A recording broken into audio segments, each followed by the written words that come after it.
Darkly Splendid Abodes, the official podcast of Toronto Thelema, exploring, if you will, practical philosophy, from science and the workings of the mind to spirituality, esotericism, and magic.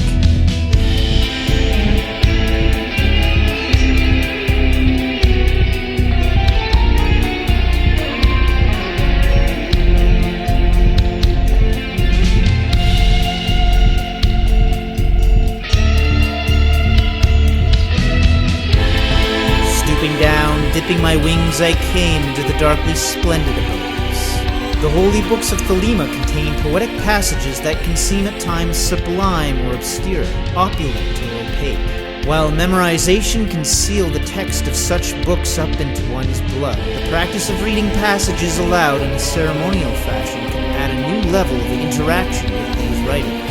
Edward Mason will join me for a chat on this subject.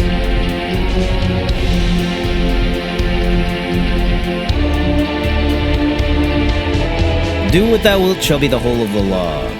What is the law? Love and will. Welcome back, Edward. Good afternoon. Good to be here again, Darren. The topic today is Lectio Divina, and some people think, I knew that woman sometime, but no. Lectio Divina is basically divine or sacred reading. Now, it's generally a practice in the Christian churches, especially in the Eastern Orthodox, but it was also recommended by Pope John Paul II, where people read a passage from Scripture either out loud to others or they read it to themselves, and they're also at the same time probably repeating a little short prayer about Jesus. That is not what I plan to do, since Jesus has not deigned to join our club, and so we're not including him at the moment. The thing about Lectio Divina in the Thelemic context is that there are several books that are not designed to be read as sequentially logical statements, but they are holy books that are quite baffling on first encounter, and they are designed explicitly to confound rational thinking. The Book of the Law would be one of the first of those. The two I'm thinking of in particular in this context are Liber 7 and Liber 65, the Book of the Heart Goat with the Serpent. All three of those have commentaries by Crowley that are available online if you don't have them in print. And you do, I think, need to go through the commentaries at first just to be able to feel you can stay with the text when it's unfamiliar. Now, beyond that, if you get into AA as a probationer, you need to memorize an entire chapter of Liber 65. I did chapter 3. And then in Liber 7, you have to memorize a chapter of that particular text. Crowley's commentary on that is rather short, but he does cover a lot of the main points. The key thing I wanted to get to with this is this disruption of rational mental processes. The whole point of these books is that they aim to lift us out of sensible thinking into the suprasensible. And the text came through when Crowley was in an exalted state and open to receive all of this poetry with its conflicting and clashing metaphors that has that effect, which you can find out for yourself by simply reading the text. So that's what I wanted to talk about today and see how we can use it in the Thelemic context. I've met other adepts who do this as a regular practice. They may not have just one text, they might have a series of them. Liber 7 and Liber 65 are key ones for me, but also Liber Ararita is one that I've often resorted to. Much easier to follow because you can see that each of the verses in each of those 7 chapters in Liber Ararita is referring to one of the Sephiroth, an aspect of it, even if it's the Qliphothic aspects. Mm-hmm. But the thing is that doing this ought to be cumulative in its effect. Over repeated readings, the text becomes more familiar and more elements of its meaning, not its logical meaning, but its deeper meaning, can come through.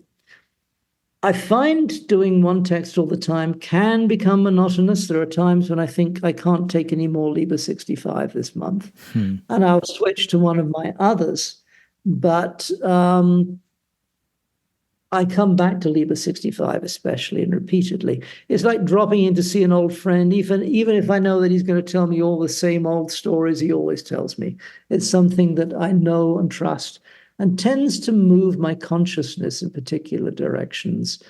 And it opens directly towards a certain level of contact with the HGA, which is what 65 is intended to do.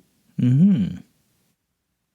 Liber 7, of course, is for the adept crossing the abyss, or intending to cross the abyss. It's described as the birth words of a master of the temple.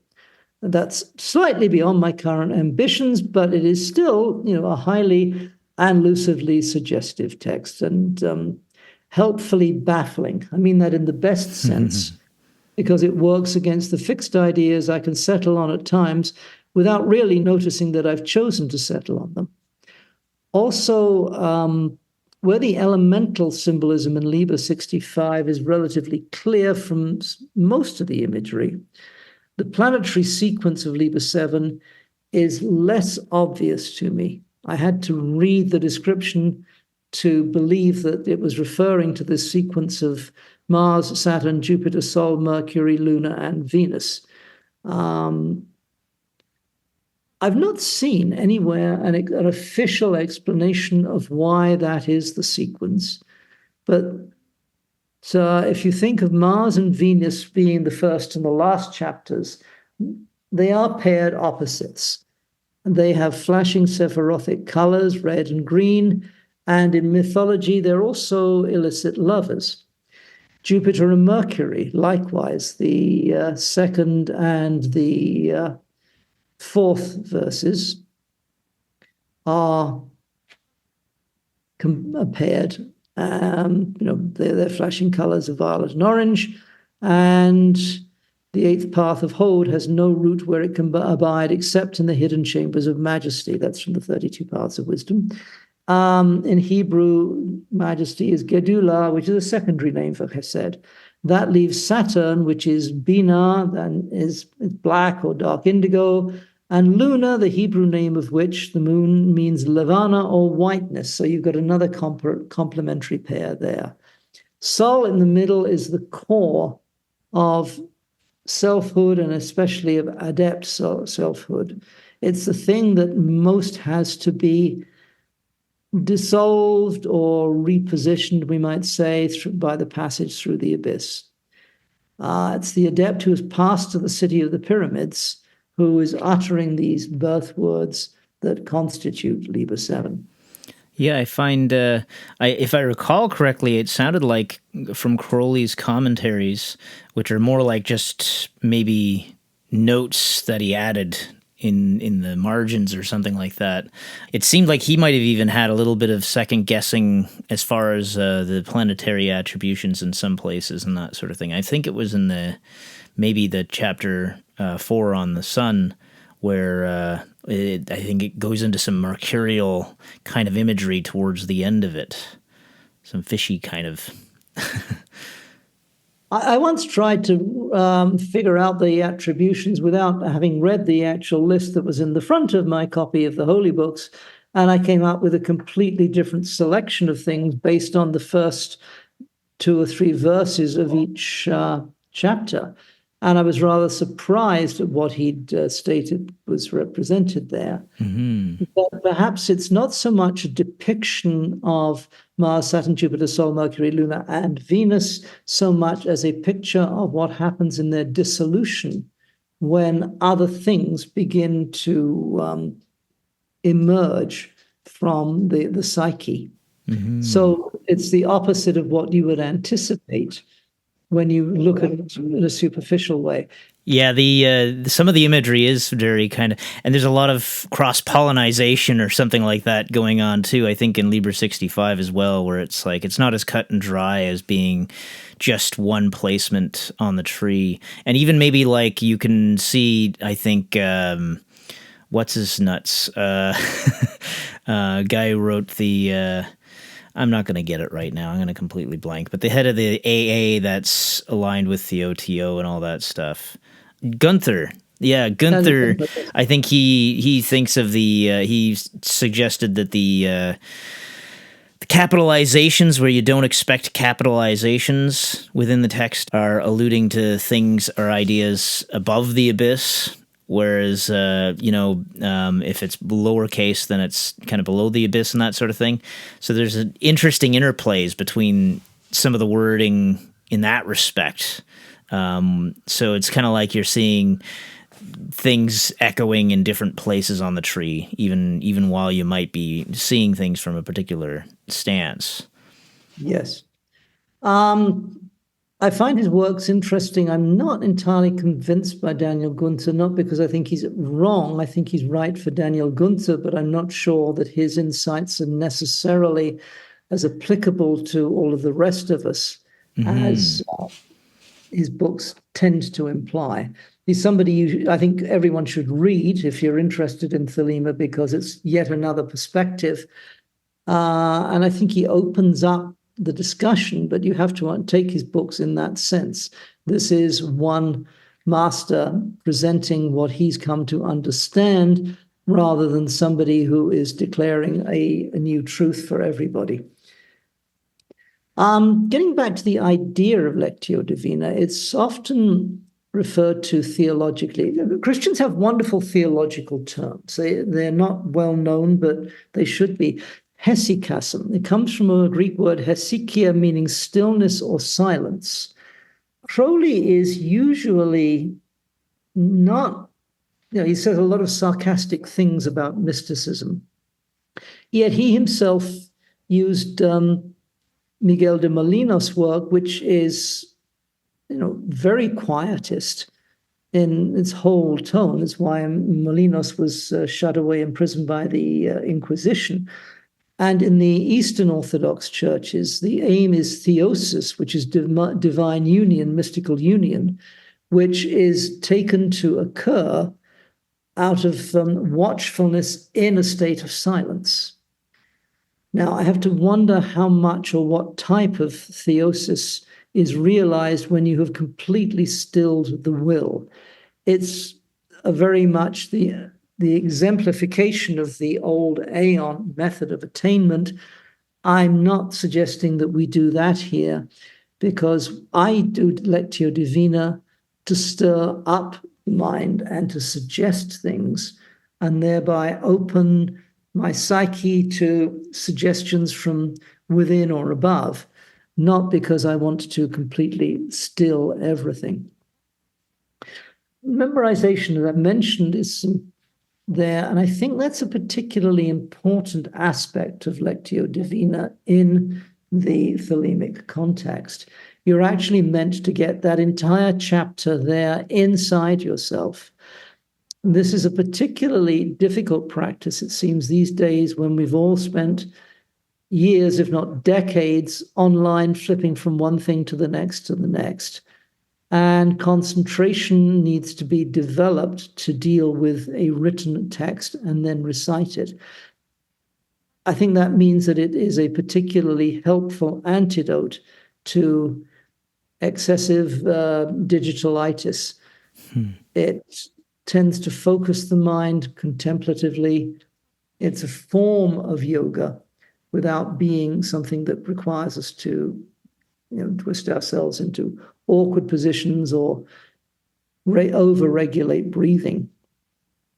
But I know that I found when I was learning, at one point I learned the first chapter of the Book of the Law. It took me months. There was always a phrase or a couple of words that I would drop. When it finally came to me, I can remember reciting it and almost feeling that the text itself was reciting itself through me. And it's the chapter of Nuit. I felt I was seeing an immense blueness, azure, in front of me. And I always felt at that point I had put the text in the heart for future reference. I don't know that I could do the whole thing from memory still. I mean, I'm going back maybe 20 years when I did that. But when we do the recitation of the Holy Book on the 3 days in April every year, I have the text open in front of me, but I still find I've got 85% of the chapter in memory without a problem. The rest of the chapters I have to keep, glancing down at the page because I can't remember how each verse ends. But something stayed with me there, and I think that it does have an effect on how we see ourselves, how we relate to the work, and how we relate to other people. It gets inside and it has consequences in a good way. So I'm just simply recommending it as a practice that, you can try and see if it does something to help you.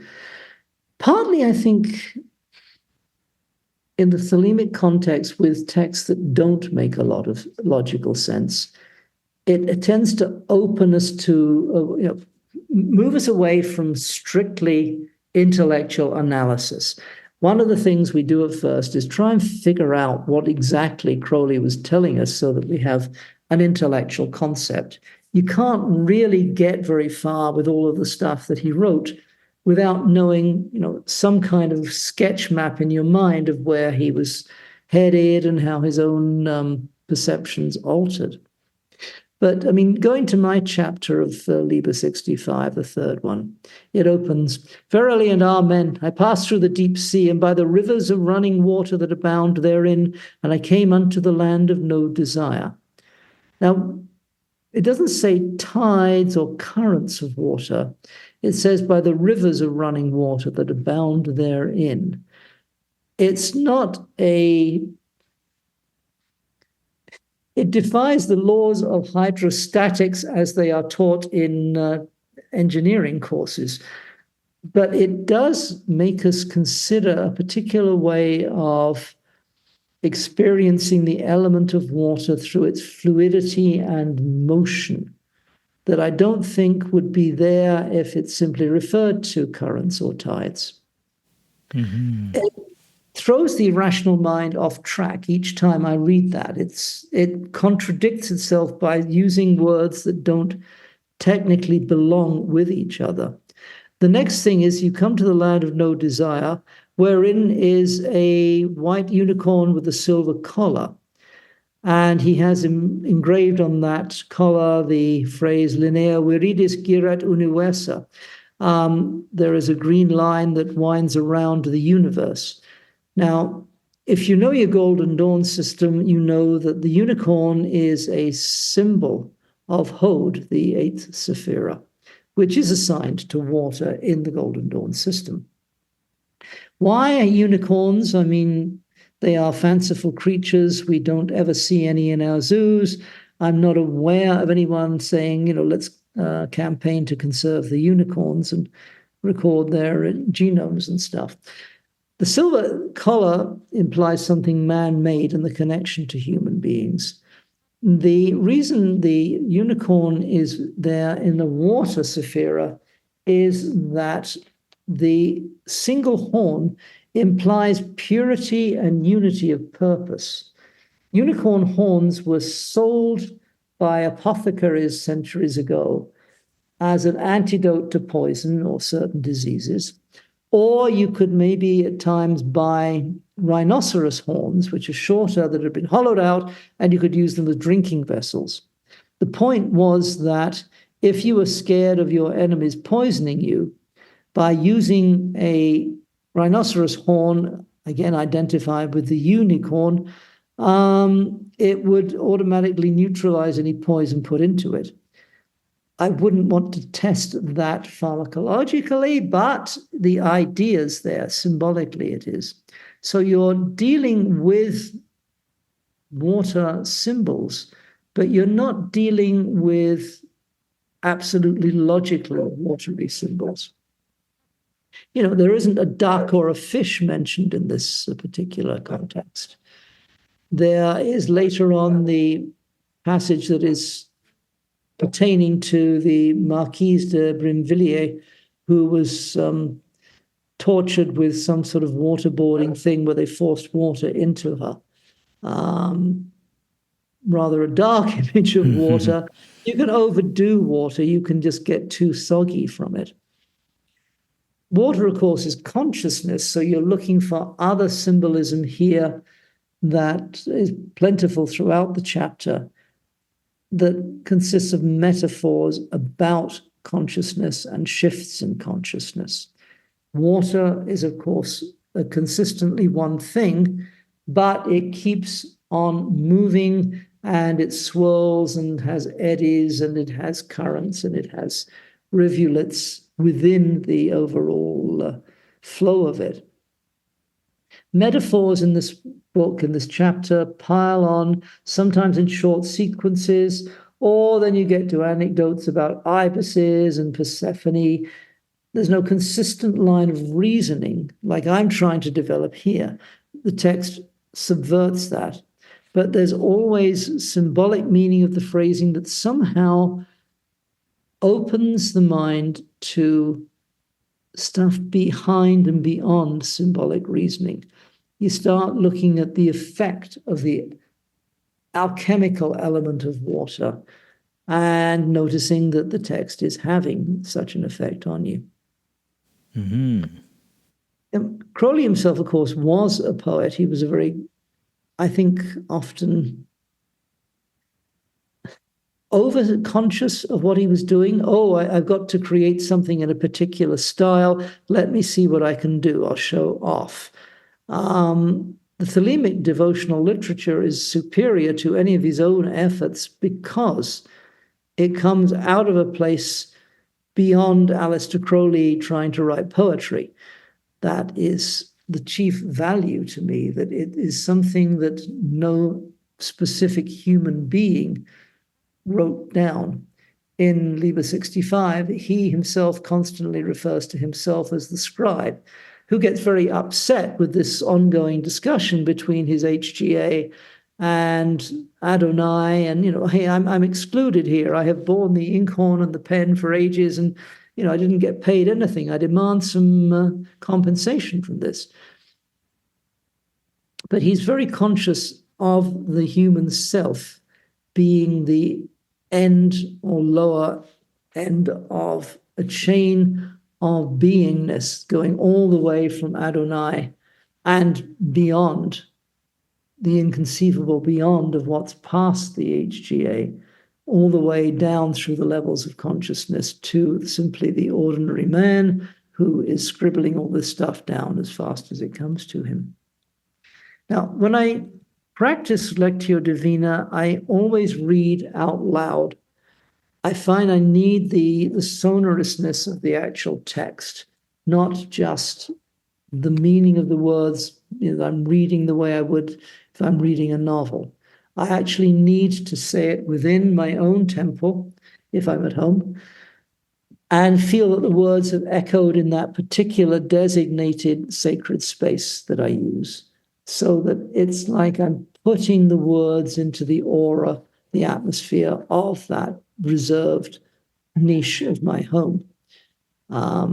Obviously, if I end up taking the holy books with me for a plane ride or something, and I dig it out, then no, I'm not going to sit there doing it out loud, because people will start thinking, oh my God, there's a lunatic terrorist. The next thing he'll do is pull out a bomb, and I don't want that kind of aggravation. So I will do it silently then. But otherwise, I think it's important to hear your own voice, not just saying the words, but capturing the measure, capturing the rhythm, the flow of the words that Crowley came up with. So that's mostly what I wanted to say today, introduce the idea of Lectio Divina. It's easy because you don't have to sit in any particular uncomfortable position. You don't have to call in any divine names and intone them at hexagrams or pentagrams. You just need to be consciously aware and develop an attentiveness. So I think it's helpful in stilling the mind by training the mind to be able to listen to our own voice saying words that aren't our own words. It positions us for maybe not mega insights, but certainly lots of little hints of what we can learn, what we can absorb, what we can pick up from whatever it is that guides each one of us. For this kind of thing, do you find that, for instance, doing an entire chapter of Liber 65 is effective, or would you normally sort of restrict yourself to certain verses or anything like that? I used to follow the method I think Phyllis Seckler used to use, which is a whole chapter at a time.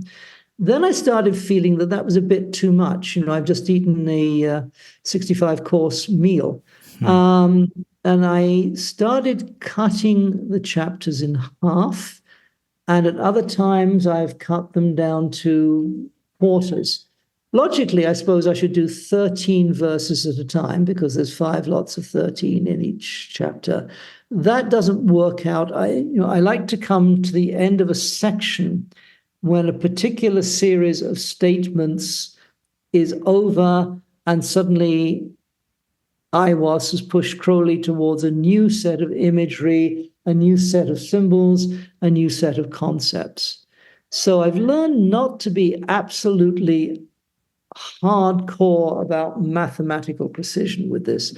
But yeah, I think it does help a lot if you break it up into a smaller chunk than an entire chapter and let yourself just go with that particular chunk. With Liber 7, I found, no, I like to do the whole thing. But they're shorter chapters. Mm-hmm. Yeah, there do seem to be thematic little sections within each of the chapters and that sort of thing. Like, I mean, you mentioned the woman whose name I don't have at hand, having been tortured with water and whatnot, and that little section is self-contained. I don't know if it's like 10 verses or something like that, but yeah. There she is poisoning her relatives with toad venom, and then she's being broken on the wheel. The hands of the hangman have tied her onto it, and they're drowning her with the water. She goes through unspeakable torments, which the original Marquise de Villiers did have to experience. Not a very nice lady, though. I often will find there are these little stories within. There's the whole thing about, oh Lord, I've forgotten the chapter, where the dolphin is lashing himself against the waves. And there's a whole thing about it, and it ends up with, thou canst not charm the dolphin with words. Mm-hmm. That's a good point to pause in that chapter, because that's a whole thing that Crowley in his commentary says has 4 levels of meaning. So, at that point, you've got enough done for your day's homework to bear that in mind for a while, sit and let your mind receive any little bits of information that come to you from within. Because the stuff does spark thoughts that sometimes show us things that we just wouldn't really notice much otherwise. Mm-hmm. Yeah, there's a lot that you get out of it from the memorization aspect of it. It's kind of surprising that in the neophyte grade, you're given a chapter from Liber 7 being something that seems like it should be a much more exalted sort of text, and you might expect to get other texts like Liber Aurorita or maybe Liber Trigrammaton or something like that. I think always Crowley's aim with the AA was to set up certain things through the initiation ritual, at least with the first 3 grades, but not after that. I think it's pretty much an individual ritual you have to compose for yourself. And then you need to upset that apple cart. The whole thing is open yourself to something beyond the orthodox program. Here's the orthodox program. Don't get totally caught up in that. You have to follow an utterly individual path. So putting in a text that leads the psyche in the right direction, but also plants seeds for something that probably the aspirant just is not really that conscious of at first, is an important trick with AA. Stirring the higher nature and whatnot. Well, I think most people, when they get into AA, there is a thing that happens where they have to express their bafflement to whoever their neophyte or zealot or adept is. I can't figure this out. I don't understand that. And I think that's often the point where somebody is starting to come to a critical insight. And I'm giving away the trade secrets here. It tells you, the teacher, that this person is coming close to completing something because they've hit the point where they cannot think their way through it anymore.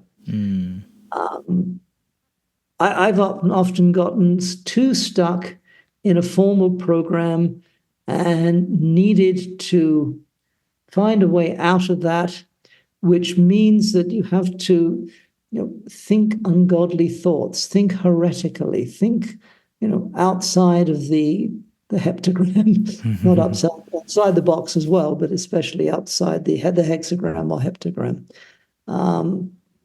There is this understanding in AA that the more developed that individual spirituality is, the more use you can be to students, simply because of how much you have to struggle to come to terms with things that just don't belong in the formal program. But AA is only going to be any good if people are finding out that thelemic truths apply in contexts where they were not expected to apply. We all come in thinking, okay, this is the thing that will get me from here to point X.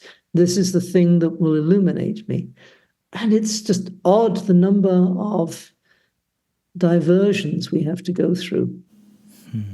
This morning, before we recorded this particular podcast, Darren, I was in town here where I live in Mexico and ran into a friend of mine who has been into Tibetan Buddhism for something like 30 years. There's a lot of people where I live who are into this and into that and into the other thing, and they will tell you, their belief system and what they think. And this is a woman who can't present a complete rundown on her belief system, yet she has absolute confidence in what she's doing. And we agreed that we're both in the same position, that I can explain certain points of Kabbalistic ideas or thelemic principles, but exactly what I'm really committed to is only there because I've been sidetracked so many times from my supposed formal program and have had to step away from the good stuff and do some naughty stuff in order to get everything balanced out. That is simply one of the ways in which AA works. It is effective because it is not very good at creating a cult. Pretty soon your idea of wanting to be in the cult disintegrates and you find yourself alone with your own particular vector through philosophy and human experience. And that's where something like the Holy Books is vital in pointing out to you that there isn't a particular track that you should have followed, and nobody is going to persecute you for having deserted the cause when you have kept pushing on as far as you can, as hard as you can, for as long as you can. You're actually coming towards a realization of the true will. And at the end of the road, you find that thelemic principles are not narrow dogmas at all, but very broad concepts that, you would never have realized until you had wandered all over the place trying to pin down what it is you were trying to pin down. Yeah, and I guess whenever you come back to those holy texts, they'll speak something differently to you, given what your position is at that time compared to where you had been at an earlier stage of the game and that sort of thing too. So yeah, definitely. The texts keep producing comments. I've mentioned this before in these podcasts, but one of Crowley's comments on the Book of the Law that stays with me, somebody had asked him fairly late in his life if he could do more in the way of commentary on the text of the Book of the Law, and he said that the commentaries he'd circulated were kind of a youthful folly, and he would never have the confidence in his later years, having spent far longer with the Book of the Law, to propound the meaning or the meanings of the thing, because it's always changing meaning for the person working through. It's an extraordinary version of language. It's an extraordinary use of language. And it, like much 20th century literature, it pushes language to the limits where it is useful, because you find yourself looking at funny little snippets of phrases that seem far more important, they do to me anyway, than the actual sense of the sentence that they're part of. But that's how the books work. Not just the Book of the Law, but the other holy books as well. Mm-hmm. I think I've got said most of what I want to here, because if I start laying down the principles of Lectio Divina any more than I have, then I'm starting to lay down dogmas and working against the entire thing I'm trying to present. I'm just saying to people, try this. Read out loud, be attentive, prepare yourself by going through the commentaries, and just see what comes to you from regular practice of this. And when you get tired of one text, there's a few others that can equally befuddle your intellectual self. That sounds perfect. Well, thanks very much for joining me once again, as usual. And 93. 93.